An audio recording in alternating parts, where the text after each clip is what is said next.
ऊपर देखे तो कुछ नहीं चला, और फिर जब ऊपर आए तो उस कमल के जो पंखुड़ियां थी उससे जल गिर रहा था, पानी में गिरते गिरते टप टप की आवाज आती है ना, तो मानो ऐसी आकाशवाणी हुई कि हे ब्रह्मा तपस्या। और जब तपस्या किए तो भगवान की आकाशवाणी हुई, एको हम बहुत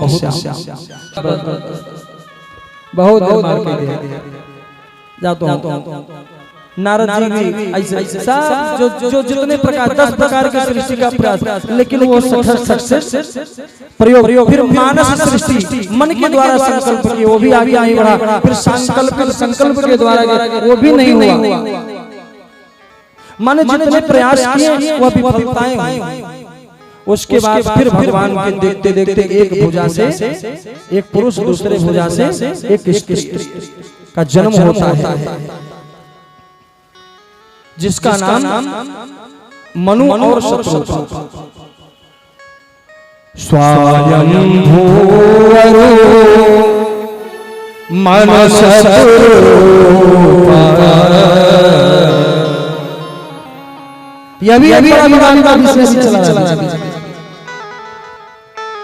अच्छा, कई वैज्ञानिक कई अन्य लोग कहते हैं, कोई कहता है जो आदि मानव लोग हैं या बंदर लोग हैं उनके संतानें हैं, आदम क्या अपनी लेकिन सच तो हमारे जो महाग्रंथ कहते हैं, हमारे भागवत जो कहते हैं, हमारे मनीषी महापुरुष लोग कहते हैं कि स्वयंभुवरो मन शत्रुपा।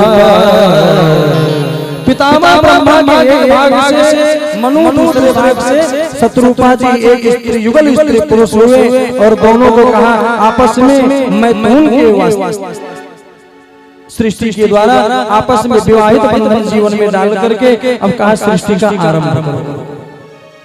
जिनसे भई नर सृष्टि अनुपमा।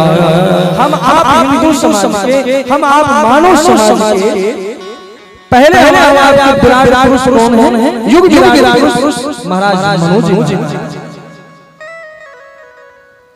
जिनसे नर जाति की उत्पत्ति, ओ आदि मानव फलाना मानव ये आप खत्म एक ही दिमाग के नर जाति को स्वामी जो कहते हैं, जो हमारे भागवत जी कहते हैं कि ये इस भाग से हुए और वह नर जाति की जहां से उत्पत्ति हुई। क्योंकि ब्रह्मा तो मैं जानता हूँ, हम आप जानते हैं कि हम आप मनु जी से ब्रह्मा माने ब्रह्मा जी से मनु जी, और मनु जी के बाद पितामह ब्रह्मा जी नारायण, तो उनको खुद ही नहीं पता कि मुझे उत्पन्न करने वाला नारायण। अब नारायण की बात कौन जान सकता है? नारायण की बात तो नारायण ही जानता है। भाई मैं कैसे जान सकता हूँ? जो हमको बताया गया, माने परिचय कराया कि तुम्हारा पिता यही है। लेकिन हमारे यहाँ तो परंपराएं हैं, अन्य की परंपराओं का पता नहीं चलता कैसा खिचड़ी। हमारे यहाँ तो है नारायण, वो बृहद खंडित होता है, वो फटता है, उस महातत्व के द्वारा चतुर्भुजी नारायण उत्पन्न होते हैं। वो नारायण चतुर्भुजी के नाभि कमल से ब्रह्मा चतुर्मुखी ब्रह्मा जी का उत्पन्न होते। उस ब्रह्मा जी के वाम भाग से एक स्त्री और पुरुष एक भाग से, जिनका नाम जहाँ से मनुष्य मनुष्य की सृष्टि चालू होती है, जिनका नाम मनु स्वयंभुवरो मन शत्रुपा। जिनसे भई नर सृष्टि अनुपा, दंपति यह आचरण अनेका, श्रुत पुराण गाव यह श्रुतियों ने, वेदों ने, पुराणों ने, उपनिषदों ने ऐसा भोर इसको कैसे नकारा। और उनको महाराज मनु जी को 3 संतानें, 5 संतानें, जय श्री राम, बांके बिहारी लाल की 5 संतानें हुई। कहते हैं कि प्रियव्रत, उत्तान, 2 पुत्र और देवहूति, आकृति और प्रसूति, ये महाराज के 3 पुत्रियां हुई। परीक्षित ने बड़ा सुंदर बात कहा, महाराज जी मैंने ये मनु और शत्रुपा की जो आप मैथुन सृष्टि को बता रहे हैं, यहाँ से सृष्टि आरंभ मानव जाति की हुई, तो मैंने आपसे निवेदन करा था कि लोग कहते हैं इनके हैं उनके हैं हम संतानें, वो बंदर के हों, भालू के हों, वो पशु के हों, पक्षी के हों, भैंस बैल के हों, वो जान। लेकिन हम भारतीय लोग तो हमारे आपके विराट पुरुष जो हैं हमारे आपके मानव विराट पुरुष मनु और शत्रुपा हैं, जिनके हम आप सभी संतानें हैं। आगे कथाएं खूब विस्तार में आएंगी, खूब हम आप आनंद लेंगे।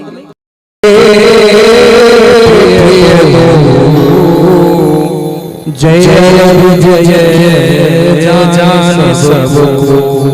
भगवान नारायण के दो पार्षद जय और विजय एक बार कहा वहां से वैकुंठ से पतन हुआ और राक्षस 3 जन्मों के लिए राक्षस कुल कहा महाराज मेरी जिज्ञासा है पतन भगवान नारायण के पार्षद का पतन हो जाना है बड़ी बात है, उनके पतन होने का कारण क्या है? कहा कोई और कारण नहीं।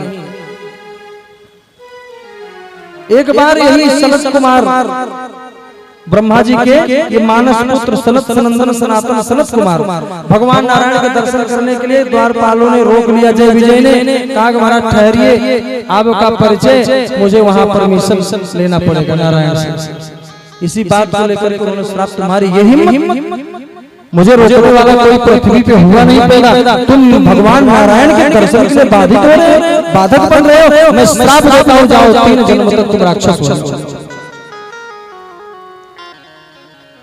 और उनका पतन हुआ वैकुंठ से, तो वो सीधे आकर के मृत्यु लोक में, और उस समय पे जो संसर्ग हुआ कश्यप और दिति का, वही महाराज हिरण्याकश्यपु के रूप में उत्पन्न हो। बोले बांके बिहारी लाल की। तो कहा फिर महाराज जी क्या हुआ? तो कहा कि एक बार ऐसे ही पितामह ब्रह्मा जी यहाँ पे उत्पन्न इतना त्राही नाम हिरण्याकश्यपु के द्वारा होने लगा कि सारे जलचर थलचर नभचर पृथ्वी रसातल को चले गए, सारे जीव कंपायमान हो गए, त्राही त्राही आतंक बढ़ गया, आतंकवादी बन गया। आज की भाषा में तो आतंकवादी उसे मेरा वही राक्षस है, अदला बदली में आ जा रहे हैं। बाकी बिहारी लाल तमोगुणी है, तमोगुणी पृथ्वी को और जल को फाड़ते हुए अंदर प्रवेश चले गए। और इधर हिरण्याक्ष के नाना प्रकार के जीवन में उत्पात करते हुए, और बड़ा भगवान सीधे बोले बराह भगवान की, भगवान का अवतार बराह के रूप में प्रकट, और वो देखते ही देखते सीधे जल के अंदर रसातल को गए और माता पृथ्वी को उठा करके, और बराह का मतलब सूकर रूप, शुकर सुअर समझ रहे हैं, लेकिन ये सुअर नहीं, वो जंगली असुर होते जिनके जो ये मुंह होता है, मुंह के ऊपर सींगे होते हैं। शुकर रूप में वो जंगली सुअर के रूप में भगवान जल में गए, और जल में से पृथ्वी को रसातल से जो जल के कारण चली गई थी वो आई ऊपर, बड़ा भगवान लेके आ रहे थे। तब तक उसके उत्पात से, हिरण्याक्ष के उत्पात से सारे देवता लोग भी कंपायमान थे। नारद जी भ्रमण करते हुए आकाश मार्ग से जा रहे थे, उनको देखा पीछे लग गया है महात्मा इधर साधु सुन करवाओ इसे। राक्षस की यदि आप वैरायटी समझे, कार्य तो अलग बात है, उनकी आप समझे राक्षस कौन है? तो कहा मां नहीं मातु पिता नहीं देवा, साधु कर करवा वही सेवा, जिनके चरण भवानी ते जान निश्चर सम प्राणी। निशाचरी परंपरा बढ़ने लगती है जब माता पिता के अपमान होने लगते, साधु महात्मा के अपमान होने लगते हैं। ऐसी स्थिति नारद जी को बुला लिया। यद्यपि संत के पास जाया जाता है, बुलाया नहीं जाता। यदि बुलाने की कामना यदि मिलने की हो तो उसे आग्रह किया जाता है, निवेदन किया जाता है। लेकिन वो आकाश मार्ग से जा रहे थे, महात्मा गरज गरज के बोला नारद बेचारे बिरला का गान करते हुए, क्षीर सिंधु गवने मुनिनाथा, जहाँ बस श्रीनिवास सुसिनाथा। वहां पहुंचे, जा रहे थे लेकिन रोक लिया, कहा आओ मुझसे मलयुद्ध करो। नारद जी ने कहा भैया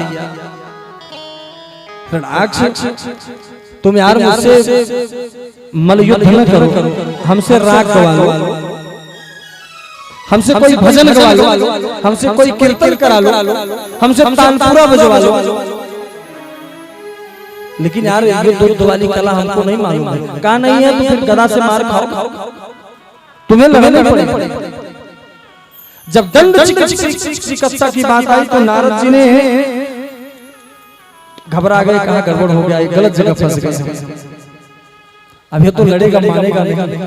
कहा राक्षस मैं मुझसे क्या लड़ोगे यार, भजन भजन गवाओ, तुमसे गवा लो, तुम्हारे जैसा एक बड़ा गजब का जोधा है। अब नारद ट्रैक बदल दी, कहा आज तक उससे कोई जीता नहीं, और मुझे लग रहा है कि तुम्हारे बाजुओं की खुजली को दूर करने में काफी अच्छा सफल होगा। कहा उसका क्या नाम है? कहा उसका नाम है विष्णु। कहाँ रहता है? वैकुंठ में। कैसे मिलेगा? कहा इसमें वैकुंठ में तो रहता है लेकिन इस समय है नहीं, और बड़ा सुंदर मौका है, तुम्हें योद्धा तो बता सकता हूँ, लड़ने के लिए लड़ नहीं सकता, बता चले चले चले। मैं तो यार भगवान का भजन करने वाला आदमी हूँ, मुझे रास्ते आ गया है तेरे दर सर झुकाना। योग माया के द्वारा, योग के द्वारा कामद नाम का अभिमान, कौन सा अभिमान? कामद नाम का अभिमान बनाए। उस कामद विमान पर कोई सार के भौतिक जगत के ऐसे कोई सुख साधन नहीं जो उस विमान में ना हो। आज तक कोई ऐसा कोई विमान बचा है नहीं, वर्तमान में भी, भूत में भी नहीं आ, भविष्य भी कहा नहीं जा सकता। लेकिन ऐसा इतिहास रच गए कि कोई ऐसा विमान नहीं जो कि संसारिक जगत कोई ऐसा सुख ना हो जो उसमें ना हो। हर पशु पक्षी, वाटिका, घर मकान, जितने भी आज भौतिक जगत के समय के साधन हैं, सारे कुछ मोर कौआ मैना सब कुहक कर रहे हैं। बढ़िया सुंदर उपवन है, सरोवर है, नदियां हैं, तालाब हैं, सारे सुविधा, खाने पीने के प्रबंधन, नौकर चाकर, और उस विमान पर और उसके बाद विमान तैयार किए, उस सब के प्रभाव से सब पर भी प्रसरा यारा, और उसी के आधार पर जल में मंत्र लेकर के अभिमंत्रित करके देवहूति के ऊपर जैसे छिड़का, षोडश वर्षीय देवी बनकर के एक महादेवी के रूप में सुंदर युवती बन करके, और पति पत्नी कहते हैं कि वर्षों तक आकाश मंडल से वह मंडल से धरती को आया नहीं, कई वर्षों तक उस विमान पर आरूढ़ होकर के भ्रमण करते रहे। ना तेल की जरूरत, उसमें ईंधन न ईंधन की जरूरत, और ना भूख प्यास की हर सामग्री। ऐसा कौन सा विमान है आप बता दीजिए जिसमें ईंधन न हो? हमारे यहाँ ऋषियों की परंपरा, हमारे ऐसे विमान रहे हैं। पुष्पक विमान का नाम आप सुने होंगे। अगर जितने लोग आप बैठे इतने लोग विमान में बैठ जाइए फिर भी एक सीट खाली रहेगी, इससे ज्यादा भी हो जाए बैठ जाइए एक सीट खाली रहेगी। कोई विमान हो तो बताइए पूरे दुनिया में धरती पे। महाराज इस विमान पे आरूढ़ होकर के कहते हैं कि इस तरीके से भ्रमण किए, और उसके बाद धरातल पर आकर के और गृहस्थ संबंध में जब जुड़े तो वो उनको महाराज को करदम जी और प्रभुति के माध्यम से 9 कन्याएं हुई, वही 9 दुर्गा के रूप में मान सकते, कह सकते 9 देवियां जो आगे चल करके पितामह ब्रह्मा जी के साथ उनके वर्ण किए जाते हैं। ब्रह्मा पुत्रों के साथ में ब्रह्मा जी के ऋषियों के पुत्र जो ऋषियों के साथ में वर्णित किए जाते हैं। और उसी क्रम में मेरे सज्जनों, मेरे माताओं बहनों, करदम जी ने कहा देवी अब तो तुम्हारी इच्छा पूर्ण हो गई। पितामह ब्रह्मा ने तुम्हारे पिता को बताया तो पिताजी लेकर के तुम्हें आए थे, मैं तुमसे विवाह किया था, और पितामह ब्रह्मा ने मुझे भी दिए थे, और आकाशवाणी में बोले थे विवाह करने के, मैंने कर भी लिया। 9 बेटियां हो गई, ये 9 देवी हैं। अब तुम अपने इनके साथ श्रवण करो, भजन करो, मस्त रहो। अब तो मैं सोचा धोती उठाया, मैं तो अपने जंगल में भजन करने के लिए बोले बाबा बिहारी लाल की। मैं जाना चाहिए इन 4 रिश्ता में कोई फंक्शन हो, कोई मौका हो, कोई मंगल मांगलिक कार्य हो, और आपको निमंत्रण ना मिला हो और निमंत्रण ना मिला हो फिर भी जाना चाहिए। लेकिन इन 4 रिश्तों में यदि किसी प्रकार का विरोध हो, कसी कसा हो, तानी तलवा हो, तो उस समय नहीं जाना चाहिए। यही बात थी, हम माने नहीं, महारानी चली गई और दिए मुख्य गण रुद्रगण भेज दिए, चले जाओ। परिणाम यह हुआ कि वहां जाने के बाद कतहु नदी के सम्मुख भागा और मन में रोष हुआ। अस कई जो गए अग्नि तनुजारा भरम सकल महा, पिता को बहुत धिक्कार। सारे लोगों के सब सुनो सभा सकल निंदा कही सुनी, हरि जन शंकर निंदा।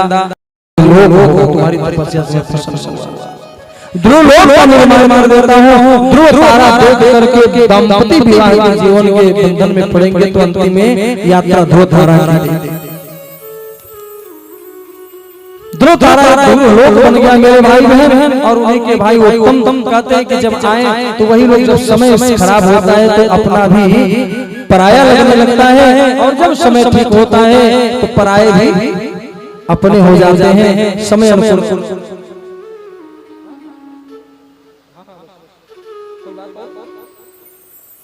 को देखा हिरण झुंड, कहा ये तो मेरे बिरादरी के लोग हैं, मैं तो गलत आश्रम में पड़ा हूं। वो कहीं गए चारा आदि के प्रबंधन में, और वह कुटिया से निकला अपने हिरणों के झुंड में निकल करके जंगल होते हुए चला।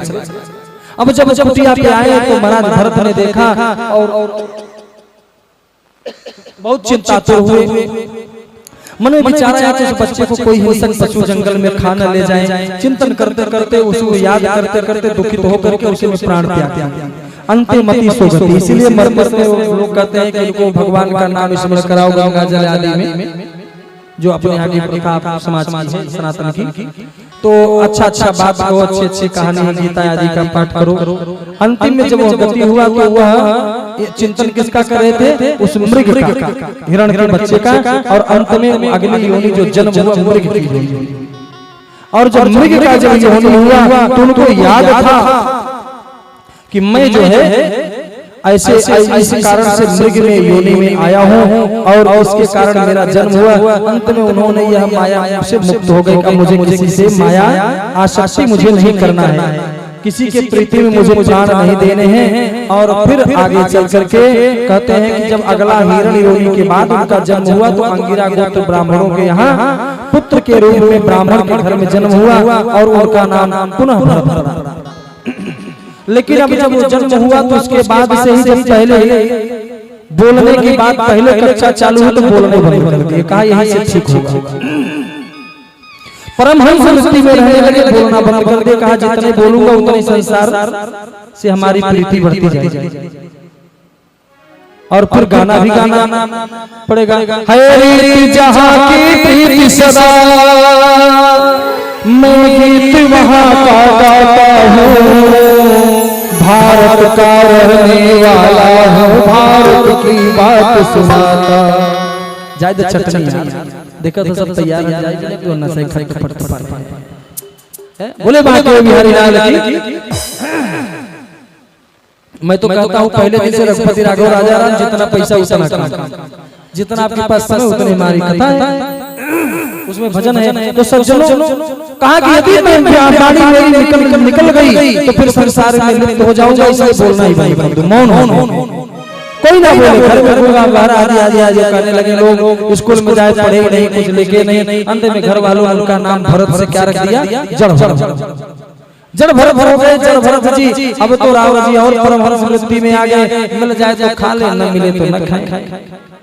पहनने को मिल जाए पहन ले, ना मिले तो घर वाले घर से निकाल। खेत में भी यदि लगाने के लिए आप लोग सुनते हो पंक्ति है कि वहाँ जब भेजे भरत जी को, जाओ खेत में गेहूं बुआई किए जाओ, पक्षियों से बचाओ। तो वहाँ गए तो खेत में खड़े होकर के कहा राम जी की चिड़िया, राम जी का खेत, अरे खाई लो चिड़िया भर भर पेट, खूब खाओ मजे से। हाँ अच्छा, भरत जी का भी मुझे बात याद आया। किसी ने कहा इधर चिलमन से वो झांके, इधर चिलमन से वो झांके, इधर चिलमन से ये झांके, उधर चिलमन से वो झांके। कहा कभी ने लगा दो आग चिलमन में, नहीं ये झांके न हो झांके, झंझट खत्म हो जाए। बाकी बिहारी लाल की है, ले जाओ खाओ पियो मौज करो। मेरा क्या है, सब कुछ जो मिला है तुम्हीं से मिला है, तेरा शुक्रिया है, तेरा शुक्रिया है। जीव जलचर गजेंद्र के चरणों को पकड़ करके जल की तरफ खींचने लगा। आप लोग जानते हैं, कभी बाहर कभी अंदर, कभी बाहर होते होते अंत में परिवार वाले कई महीने तक यह घनघोर चलता रहा। चलते चलते उनकी पत्नियां परिवार सब साथ साथ छोड़ करके जाने लगी। पहले तो खूब क्रीड़ा किया, एक दूसरे के ऊपर पानी का फुहारा किए, अंत में परिवार भी साथ छोड़ दिया। मानो सोचो जग के विस्तार, जग के सुख का विस्तार रहेगा कितने दिन, यह प्यार रहेगा कितने दिन, सत्कार रहेगा कितने दिन। चाहे माता हो चाहे पिता हो, पत्नी हो या फिर भ्राता हो, जिनको तू अपना कहता है अधिकार रहेगा कितने दिन। इसी आधार पे गजेंद्र जी ने परिवार पर पुकार लगाई, अरे तुम मेरी पत्नी, तुम मेरे बेटे, तुम लोग मुझे छोड़ के जा रहे हो, कहा महाराज क्या कर सकते हैं, आपके लिए प्राण थोड़ी थोड़ी पत्नियां साथ छोड़ दी, जो सुन खींच रही थी, कभी जल के बाहर, कभी जल के अंदर, कभी जल के बाहर होते होते अंततः परिणाम यह हुआ सब मुख मोड़ लिए। जब पूरा संसार मुख मोड़ ले साहब और समर्पण में परमात्मा की तरफ ध्यान हो जाए तो परमात्मा स्वीकार करता है, डूबने नहीं देता। अंत में जब परिवार के साथ और जब तक परमात्मा तब तक नहीं आएगा जब तक आप परिवार के मोह में रहेंगे, वो आ नहीं सकता। और जिस परिवार संसार तुम्हारा साथ छोड़ देगा उसी दिन परिवार परमात्मा तुम्हारा हाथ पकड़ लेगा। यह खास दुनिया से जा रहा है रो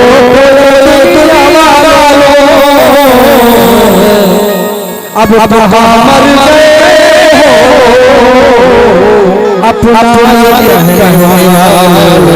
अपना दुनिया से जा रहा हूँ। गजेंद्र ने कहा दुनिया वालों, अब तो तुम कहते थे जहाँ पसीना बहेगा वहाँ लहू बहा दूंगा, अब मेरी रक्षा करो, किसी ने साथ नहीं दिया, तुम जानते नहीं क्या। गजेंद्र ने कहा तुम जानते नहीं क्या,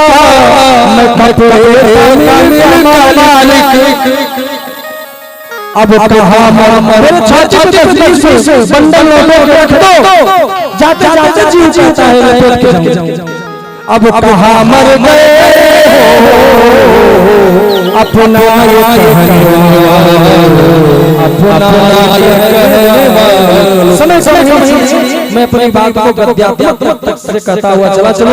अंतिम में उसने प्रार्थना, हारे को हरिनाम, हे गोविंद हे गोपाल, अब तो जीवन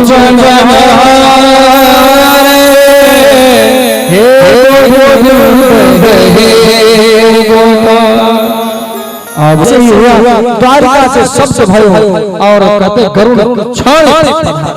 ठाकुर जी लक्ष्मी सरकार आपके पटके, अरे गरुड़ को बुलाइए, ये करिए भगवान दौड़ते हुए सीधा पहुंचे। चक्र सुदर्शन मन की गति से चलने वाला सुदर्शन ग्राह का शीश काट के गजेंद्र को कुमार दिया। बोले बलके बिहारी लाल की करके 3 कदम मांगते, 3 कदम का परिणाम यह निकला कि अंत में पहले कदम में ब्रह्मलोक भूलोक महालोक सत्यादि लोक में चरण जब डाले तो मेरे भाई बहन पितामह ब्रह्मा जी ने भगवान के चरणों को धुल करके और कमंडलों में रख लिए। वही गंगा जी समय आने में भागीरथी गंगा हुई, चरणों को धुल लिए, चरणों से निकली गंगा प्यारी, वहां पे हुआ। और उसके बाद दूसरे कदम में अतल वितल महातल शासन आदि लोगों को नाप लिए और उसके बाद एक कदम बचा, वो अभी पृष्ठ को नपवा दिए। और कहते हैं कि वरदान जब पूरा हुआ तो बलि ने कहा, बहुत यहाँ कहा बड़ी मार्मिक है, बहुत लंबी है, चौड़ी है, मैं कह नहीं पाऊंगा, समय कम है।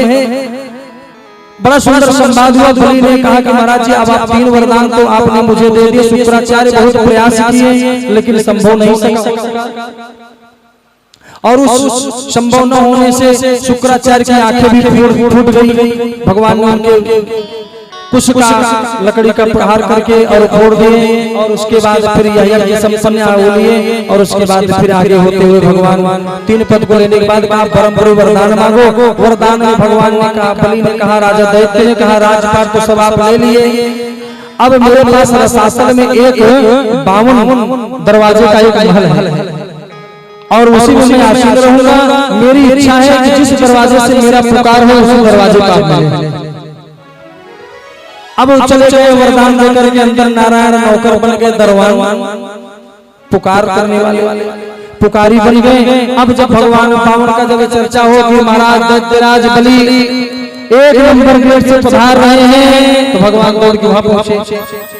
आउट इन हो इस गेट में पधार रहे हैं आ रहे हैं तो उसमें दौड़ दौड़ के जाएं। अब नारायण लोग खाली नारद जी से मुलाकात हुआ लक्ष्मी जी से। लक्ष्मी ने पूछे कि अरे आजकल दिखाई नहीं पड़े, कहाँ मालूम कहाँ चले गए, कुछ पता लगाओ, कहाँ बलि के यहाँ नौकर बने बैठे। तो कहा फिर क्या किया जाए, युक्ति बनाई देवताओं ने मिल करके, और लक्ष्मी जी गई बहन बना करके बलि को हाथ में कलावा बांधी। रक्षाबंधन के दिन जो आप भाइयों को बांधती हैं, रक्षा सूत्र रक्षार्थ के लिए बांधी। ये बंधु बलि राजा दानवेंद्रो महाबला तेन त्वाम प्रदुम्ना रक्षे माचल। माचल इस आधार पर तैयार हुआ और उसके बाद कहा बहन अब तुम क्या चाहती हो। कहा जो आपके बहनोई जी नौकर बन के बैठे इनको मुझे दे दीजिए, इसीलिए मैं आई। ओहो ये चतुराई है। बोले बाके बिहारी लाल की। उनको बांध करके लक्ष्मी जी भाई बनाकर बलि जी से भगवान को मुक्त करा करके अहम भक्ता पराधीना भगवान भगत के बस में होते आए भगवान। और फिर वहां से मुक्त करा। इस प्रकार से बलि की कथा रही। बलि की कथा गरुड़ द्वारा बलि के वरुण शाप से विमोचन की कथा। और उसके बाद मेरे भाई बहन 52 भगवान के बाद मत्स्यावतार। मत्स्यावतार माने तारने की कथा है। आपको कह दो तुतमाला में एक सत्यव्रत नाम के राजा रहे और वो मछली कमंडलों में आ गई। बार बार वो छोटी जगह में डाले, बड़ी हो जाए, बड़ी हो जाए, और बड़ी हो जाए, और बड़ी हो जाए। फिर ले गए समुद्र में डाल दिए उठा करके। तो कहा कि एकदम विशाल काय हो गई। तो वह प्रकृति के प्रलय कालीन के बातों को संकेत करते हुए और वह सत्य ऋषि नाम सत्य नाम के राजा को वह संकेत भगवान के मत्स्यावतार हुआ। बोले मत्स्यावतार भगवान की ये पार उतारने की कथा है। यही प्रकार से अष्टम स्कंद को हम आप ठाकुर जी के चरणों में समर्पण करते हुए 9वें स्कंद में वैवस्वत वनों में पुत्र सुदुम्न की स्त्रीत्व की प्राप्ति, सरयाती के वंश में उत्पन्न सुकन्या की रेवती की कथा, वैवस्वत वनों में 10 पुत्रों के 5 वंश के वर्णन, नभग एवं पुत्र अम्बरीश की कथा, एकादशी की महात्मा अम्बरीश भक्त की कथा है। किसी दिन मैं इसको कथा में आपके बीच में रखूंगा, क्योंकि अब आज कथा हम बराबर कर ले। इक्ष्वाकु वंश में मानधाता और सौभर के उपाख्यान की कथा को, मानधाता वंश के वंशज शंकु और हरिश्चंद्र के उपाख्यान, रोहित वंश में सगर के जन्म, कपिल के अनादर से उनके पुत्रों के जन्म की कथा, अंशुमान वंश में वंशज भगीरथ, सौदास, खटवांग इसके वंश में परंपरा में भगवान राम के जन्म। और उन्हीं की परंपरा में कहते हैं खटवांग से दीर्घबाहु, उनसे रघु, रघु से अज, अज से महाराज दशरथ हुए। दशरथ जी को 4 पुत्र हुए। अब मैं आपको इस आधार पर कह दूं कि आदौ राम को बलात् गमनम हत्वा मृगम कांचनम, यह सिद्धांत से मैं निरूपित कर दूं। महाराज दशरथ जी को 3 वेद भगवान समझ जाते हैं। अवधपुरी रघुकुल मनराऊ वेद भूरि दशरथ सैनाहु, धर्म धुरंधर गुण निधियानी, हृदय भगत भक्त सारंग पानी। बहुत ही धार्मिक राजा है, धर्म के धुरी है, ज्ञान विज्ञान के जानने वाले महाराज चक्रवर्ती सम्राट, जिनको 3 रानियां हैं, कौशल्या, सुमित्रा, कैकेयी, संतान। और उसके बाद मन में एक दिन ग्लानि हुई, एक बार भूपति मनमाही भई ग्लानि मोरे सुख नाही। और जब ग्लानि पहली बार हुई, यद्यप ग्लानि बहुत बार होनी चाहिए, मौका लगेगा तो मैं आपको इन बीन में ग्लानि की चर्चा करूंगा। यद्यप कहीं कहीं रामायणों में चर्चा है कि 350 रानी हमारा दशरथ, लेकिन उनमें किसी उनको तो 3 अगर मुख्य पटरानी माने तो 3 बार ग्लानि होना चाहिए। लेकिन एक ही बार क्यों हुआ? देवराज रानी से संबंध है वहां सिंहासन बैठने का। नारद जी के संवाद, देवासुर संग्राम प्रकरण है। उधर मेरे भाई बहन नहीं जाना। फिर इधर गुरु जी के पास जाते हैं, गुरु जी आशीर्वाद देते हैं श्रृंगी ऋषि के द्वारा। 4 संतानें राम और राम भरत शत्रुघ्न के रूप में। बोले रामचंद्र भगवान की एक अवतार होता है और उसी अवतार के क्रम में भगवान की 3 यात्रा होती है।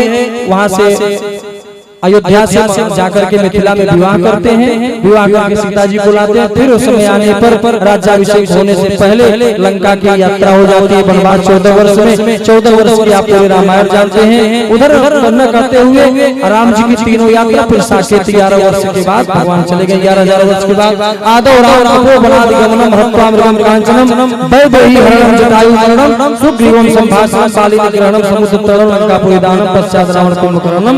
एतत् रामायणम। या आपको 9 स्कंद ठाकुर जी के चरणों में प्रणाम। 10वें स्कंद में हम आप कृष्ण के कथितो वंश विस्तार। परीक्षित ने कहा महाराज मुझे चंद्रवंश की कथा सुनावे। कहा चंद्रवंश में एक राजा यदुवंशी के उग्रसेन हुए जो मथुरा आदि क्षेत्रों को देखते थे। उन्हीं में एक उग्रसेन नाम के राजा हुए। उग्रसेन के भाई देवक के पुत्री है देवकी। और उन्हीं के परंपरा में एक कंस है जो उसके धर्म से पूरे देवता लोग त्राही मचा हुआ है और वह कंस के आतंक से और देवकी पुत्री देवकी बस 5 मिनट में अपने बाल को विश्राम करके जन्मोत्सव